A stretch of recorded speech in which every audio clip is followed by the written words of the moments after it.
Meanwhile, the DILG says it has yet to complete its probe of local government units that may have invested money in Aman Futures. This report from Alvin Baltazar. Failure in local government is yet to gather solid pieces of evidence to prove that Pagadian City Mayor Samuel Co indeed used the city's internal revenue allotment or ERA in investing millions of pesos to Aman future plans.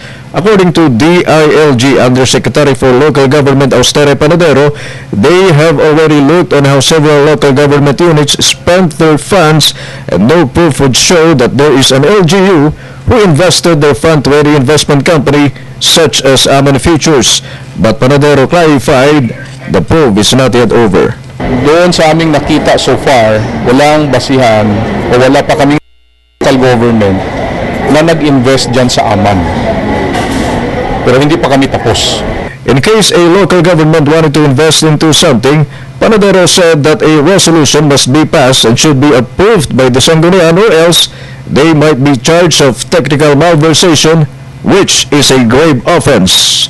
Before a local government can invest, even in treasury, because that's the only area where they can invest using their local funds, yung nasa treasury bills natin.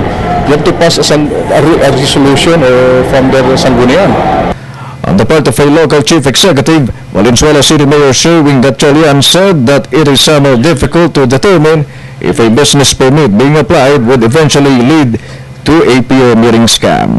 Hirap masala, no? Dahil pag nag-apply sila, normally yung linalagay nila sa type of business is very general, no? Halimbawa, financing or trading, ganun. So mahirap ma-detect yan sa malalaman na lang namin yan pag nag-ooperate na. So dapat talaga alisto ang mga lokal na pamalan.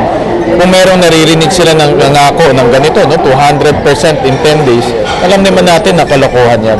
For the People's Television, Alvin Baltazar.